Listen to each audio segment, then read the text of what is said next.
특별히 오늘은 우리가 돈과 생명에 관하여서 함께 묵상하도록 하겠습니다. 돈과 생명을 부인하라라는 말씀인데요. 사실 참 어려운 말씀입니다. 전하는 저나 듣는 여러분이나 마음이 좀 무거워지는 말씀이죠. 돈과 생명을 부인하라. 많은 사람들이 돈을 생명처럼 여깁니다. 아니, 생명보다도 돈을 더 사랑하기도 합니다.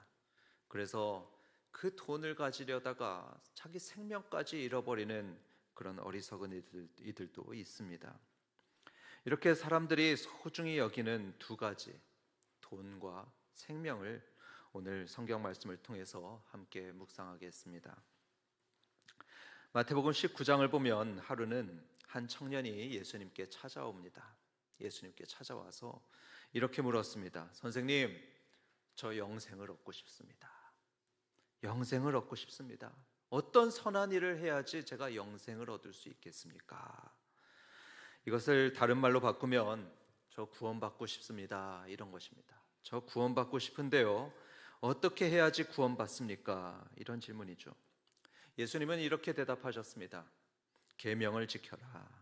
계명을 지켜라. 그러니까 이 청년은 제가 아는 계명은 다 지켰습니다, 대답합니다. 예수님은 말씀하셨습니다. 아직 한 가지 부족한 것이 있구나. 네 소유를 팔아서 가난한 자들에게 주어라. 그리고 나를 따라오너라. 여러분, 청년이 어떻게 반응했을까요? 저는 상상해 봤는데요, 그는 당황하면서 그 예수님과 예수님 주변 사람들을 쭉 훑어봤을 겁니다. 거기에는 베드로, 요한, 안드레 이런 제자들이 있었는데요, 그들을 이렇게 보니까 정말 다 버리고 떠난 제자들인 겁니다. 정말 다 버리고 예수님을 따랐습니다. 모두들 자기의 배와 그물과 심지어 가족들까지 다 버리고 예수님을 따라온 사람들이죠. 청년은 잠시 고민했을 겁니다. 어떻게 하지? 저 사람들처럼 재물을 다 팔고 따라오라고 말씀하는데 어떻게 하지? 고민했을 겁니다. 그가 고민했던 이유는 그가 재물이 많았기 때문이다라고 성경은 말씀합니다. 오늘날로 치면 수십억 원의 자산가였을 것입니다. 이런 청년에게 예수님은 그걸 가난한 자들에게 나눠줘라. 나눠주고 나를 따라오면 영생 구원을 얻을 것이다, 약속하셨던 것입니다. 그에게 결단의 순간이 왔습니다. 한편으로는 엄청난 기회가 주어진 것이죠. 영생을 얻고 예수님의 제자로 뽑히는 그런 특별한 기회가 그에게 왔습니다. 아마 제자들은 숨을 죽이고 청년의 입을 봤을 것입니다. 이 사람은 뭘 택할까? 많은 재물일까? 아니면 영생일까? 궁금해하면서 답을 기다렸습니다. 여러분, 청년은 어떻게 했냐 하면 말없이 돌아섰습니다. 그리고 예수님을 떠났습니다. 놀랍게도 그는 영원한 생명보다는 돈을 택했습니다. 성도 여러분, 저는 우리 한밭 성도들이 이런 어리석은 청년 같지 않기를 정말 간절히 바랍니다. 그리고 저는 이 이야기에서 여러분이 오해하지 않으시면 좋겠는데요, 이 이야기의 핵심은 우리의 재산이 많으냐 적으냐, 그건 핵심이 아닙니다. 또 재산을 다 팔아서 가난한 이들에게 다 주냐 마느냐, 그것도 핵심이 아닙니다. 핵심은 우리가 돈과 주님 사이에서 선택해야 될 때 주님을 택할 것이냐, 돈을 택할 것이냐, 그것입니다. 그리고 하나님은 우리가 돈보다는 주님을 따르고 돈보다는 주님의 말씀을 따르기를 우리에게 기대하십니다. 이것이 이 이야기의 핵심 메시지죠. 아마 여러분은 마음속으로 이거 쉽지 않은 일이다 생각하실 겁니다. 저도 그렇습니다. 본래 목사의 길은 모든 물질, 돈 이런 거 포기하고 가는 길입니다. 그런데 그래도 저 역시 항상 자신 없는 영역이 바로 돈이라는 영역입니다. 이게 쉽지 않은 일입니다. 그러나 여러분, 너무 미리부터 염려하실 필요는 없습니다. 하나님이 나에게 몇 천만 원 드리라고 하면 어떡하지? 전 재산을 드리라고 하면 어떡하지? 미리부터 염려하실 필요는 없습니다. 성경에서 하나님은 감당할 시험 외에는 허락하지 않는다 이렇게 말씀하셨습니다. 그러니까 미리부터 염려하지 마시길 바랍니다. 다만 지금 우리가 할 일은 바로 이것입니다. 지금 우리가 있는 자리에서 나누고 베푸는 연습을 꾸준히 하는 것입니다. 기회가 올 때마다 내가 나눌 수 있는 것을 나누는 것입니다. 제가 유학생일 때 경험했던 것을 하나 나누겠습니다. 함께 유학했었던 이웃의 전도사님 집에 제가 방문하는 일이 있었습니다. 말이 미국 유학생이지 신학하는 유학생들은 거의 가난했습니다. 거의 90%가 넉넉치 않았습니다. 그런데 그 전도사님은 그 중에서도 더 가난했던 분이셨습니다. 그분과 잠깐 얘기를 나누고 돌아서는데 목사님은 잠깐만 기다리세요 이렇게 했습니다. 제가 문에서 기다리는데 안으로 들어가더니 과자 하나를 가져와서 저희 손에 이렇게 쥐어주는 것입니다. 그리고 이렇게 말했습니다. 제가 더 드리고 싶은데 집에 이거밖에 없습니다. 이거라도 좀 드세요. 저는 그 집 사정을 정말 잘 알았습니다. 마음이 찡하더라고요. 그야말로 콩 한 쪽도 나누려는 그분의 마음이 저에게 그대로 전달되었습니다. 사실 우리 교인들 중에서 많은 분들이 이런 삶을 실천하고 있습니다. 정말 많은 분들이 이런 나눔의 삶을 실천하고 있는 것을 제가 봅니다. 제가 부끄러울 정도로 정말 풍성하게 나누는 분들이 참 많습니다. 목원들을 위해서 집을 오픈하고 좋은 것이 있으면 나눠주고 경조사 때마다 좀 더 챙겨주려고 하고 이렇게 사시는 분들 많습니다.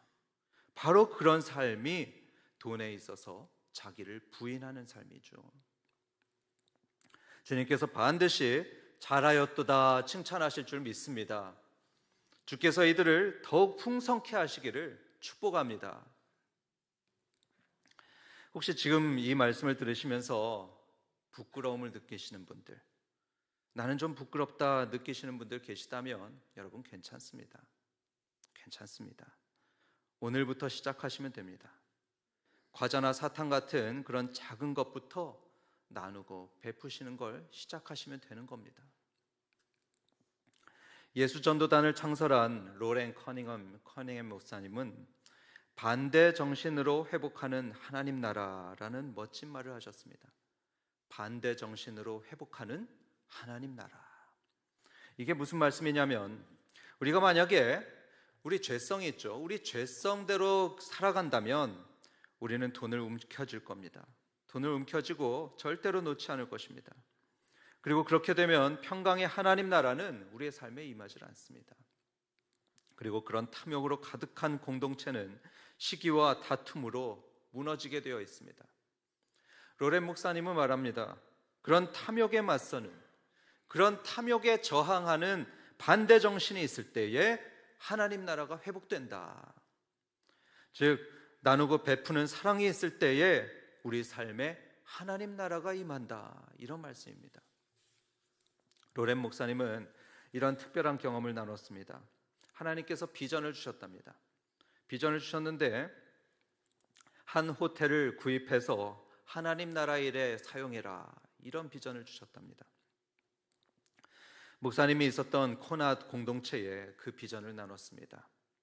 그러자 그 공동체에 있었던 간사와 학생들 약 250명 정도가 은행에 대출을 받습니다. 그리고 가진 것을 다 모았습니다. 그런데 그렇게 해도 호텔을 사기에는 좀 부족했습니다. 그래서 몇 달을 기도하는데 하나님께서 이런 감동을 주셨습니다. 먼저 탐욕의 영에 대적하기 위해서 서로 나누어라. 이런 감동을 주셨답니다. 그래서 로렌 목사님은 제안했습니다. 여러분 집에 있는 가장 귀한 것들, 여러분 소중히 여기는 것들을 가져와서 한번 나눠봅시다. 이렇게 팀원들에게 제안했습니다. 그러자 어떤 이는 집에 있던 아름다운 유화를 가져왔습니다. 그리고 나눠줬습니다. 어떤 이는 가장 아끼는 옷을 다른 이에게 줬습니다. 한 남자아이는 몇 달 동안 모은 보드를 기꺼이 다른 이에게 주었습니다. 마치 크리스마스 같았습니다. 마치 크리스마스처럼 나눔의 시간이 너무나 즐거웠습니다. 그런데 그 나눔의 시간은 동시에 탐욕의 영이 깨어지는 시간이었습니다. 사람들이 서로 나누고 베푸니까 탐욕의 영이 사라지고 하나님께서 역사하기 시작하셨습니다. 그러자 정말로 놀라운 일이 일어났는데요. 얼마 후 이들은 본래 가격의 4분의 1 가격에 그 호텔을 구입했습니다. 정확하게 이들이 준비하고 마련하고 기도했던 금액이었습니다. 이번에는 다윗의 위대한 고백을 들려드리겠습니다. 역대상 29장을 보면 다윗은 하나님을 위해서 성전을 건축할 꿈을 꾸게 됩니다. 성전 건축의 꿈을 품고 백성들과 함께 힘을 다해서 헌물하는 장면이 나옵니다. 그렇게 힘을 다해서 헌물을 했는데 결국 엄청난 금은 보석이 마련되었고 성전을 짓는 데는 부족함이 없게 되었습니다.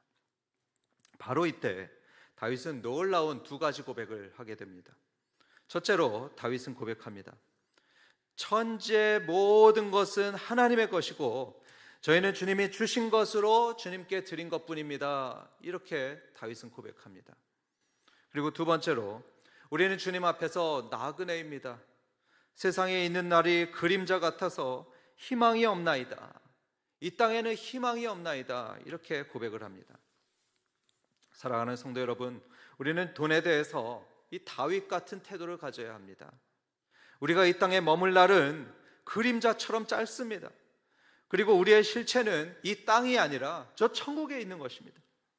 지금 우리는 나그네로 이 땅에 살아가고 있는 것이고요. 영원한 집과 고향은 천국에 있습니다. 이 진리를 믿을 때 우리는 이 땅의 재물에 집착하지 않게 됩니다.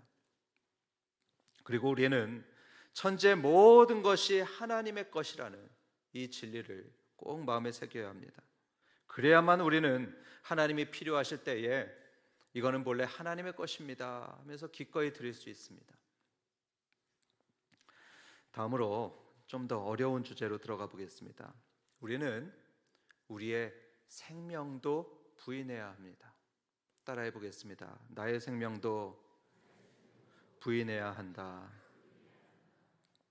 우리가 계속 묵상했던 마가복음 8장 34절에서 예수님께서는 분명히 말씀하셨습니다. 자기 십자가를 지고 나를 따르라. 이 십자가를 진다는 표현은 예수님 당시에 100% 죽음을 의미하는 것이었습니다. 여러분, 십자가를 지고서 죽지 않은 사람들은 없었습니다. 이 말씀은 예수님을 따르기 위해서는 죽음까지도 각오해야 한다, 이 말씀입니다.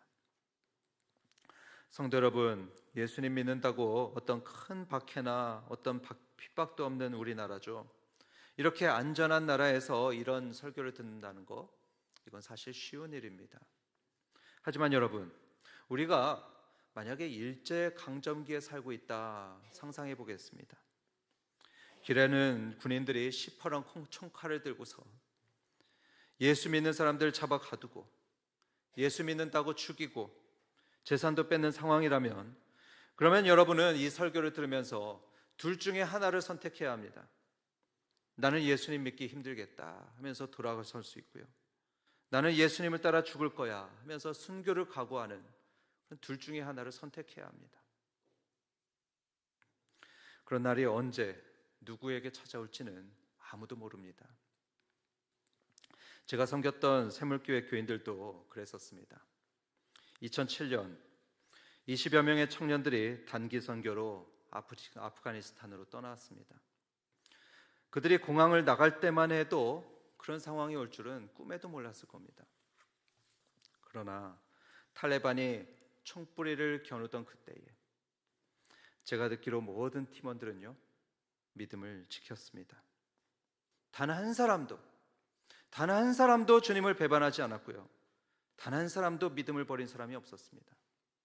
게다가 두 청년은 담대하게 믿음을 지키고 순교했습니다. 그 중에 한 명이셨던 배형규 목사님은 마지막으로 팀원들에게 이렇게 말씀하시고 순교하셨습니다. 여러분, 믿음으로 승리하십시오. 그리고 돌아서서 순교하셨습니다. 사랑하는 한밭성도 여러분, 저와 여러분에게도 혹시 그런 순간이 찾아온다면 그때 우리도 주님을 위해서 목숨을 버릴 수 있기를 주님의 이름으로 축원합니다. 지난번 애양원에 방문했을 때 손양원 목사님 사진을 제가 찍어왔습니다. 한번 보시겠습니다. 여러분 아시다시피 손양원 목사님은 순교자시죠. 믿음을 지키시다가 공산당에 순교하셨습니다. 그런데 순교하시던 바로 그날 사모님은 아기를 출산하셨습니다. 참 묘하지 않습니까? 이 사진은 사모님이 그 아기를 안고 소천하신 목사님 앞에 앉아 계신 목사님의 모습입니다. 주님을 위해서 생명을 드린 자리에 하나님께서는 새 생명을 주셨습니다. 성도 여러분, 우리는 사나 죽으나 주님의 것입니다. 살아도 주를 위하여 살고 죽어도 주를 위하여 사는 것입니다. 왜냐하면 먼저 주님께서 우리를 위해서 죽으셨기 때문이죠. 죄인인 우리를 위하여서 자신의 생명을 아낌없이 주셨습니다. 여러분, 저 십자가 보십시오. 저 십자가가 그 사랑의 표시 아닙니까? 그리고 그 주님께서 우리에게도 생명을 걸고 따라오라고 하십니다. 자기 십자가를 지고 나를 따르라 하셨습니다. 그리고 감사하게도 주님께서는 이 말씀 바로 뒤에 이런 약속을 우리에게 주셨습니다. 나와 복음을 위하여 자기 목숨을 잃으면 구원받으리라 말씀하셨습니다. 그러니까 여러분, 살기 위해서 정말 악착같이 내 것을 붙들고 내 목숨을 붙드는 사람은 결국 죽을 것이라는 거죠. 그리고 주님과 복음을 위해서 자신을 내드리는 사람은 오히려 사는 역사가 있게 됩니다. 육신은 잠시 죽을지라도 예수 그리스도의 그 재림의 날에 부활해서 영원히 살게 됩니다. 주님의 이 진리의 말씀을 믿으시기 바랍니다. 믿으셔서 돈보다도 복음과 하나님 나라를 위해서 선택하시고 육신의 생명보다도 복음과 예수님을 선택하시는 그런 믿음의 한밭 성도님들 되시길 주님의 이름으로 축원합니다.